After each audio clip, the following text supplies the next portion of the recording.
മുഖ്യമന്ത്രി പിണറായി വിജയൻ രാജിവെക്കണമെന്നാവശ്യപ്പെട്ടുകൊണ്ട് ഏലപ്പാറ ബ്ലോക്ക് കോൺഗ്രസ് കമ്മിറ്റിയുടെ നേതൃത്വത്തിൽ പെരുവന്താനത്ത് പ്രതിഷേധ കൂട്ടായ്മ സംഘടിപ്പിച്ചു. KPCC general secretary advocate S Ashokan പ്രതിഷേധ കൂട്ടായ്മ ഉദ്ഘാടനം ചെയ്തു. മാഫിയ സംരക്ഷകനായ മുഖ്യമന്ത്രി പിണറായി വിജയൻ രാജിവെക്കണമെന്നാവശ്യപ്പെട്ടുകൊണ്ടാണ് ഏലപ്പാറ ബ്ലോക്ക് കോൺഗ്രസ് കമ്മിറ്റിയുടെ ആഭിമുഖ്യത്തിൽ പെരുവന്താനം 35-ാം വേലി പ്രതിഷേധ കൂട്ടായ്മ സംഘടിപ്പിച്ചത്. Elappara block Congress committee president George Joseph Koorumpuram അധ്യക്ഷനായിരുന്നു. KPCC general secretary advocate S Ashokan ഉദ്ഘാടനം ചെയ്തു. കെപിസിസി സെക്രട്ടറി തോമസ് രാജൻ മുഖ്യപ്രഭാഷണം നടത്തി.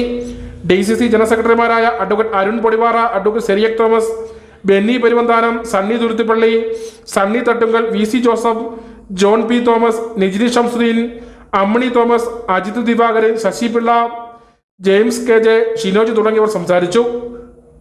News bureau, Peermade. ഇനി ലോ പ്രൈസിൽ ഹൈ റേഞ്ച് ഓണം. ഏറ്റവും പുതിയ കളക്ഷൻസ് ഏറ്റവും കുറഞ്ഞ വിലയിൽ. High range home appliances.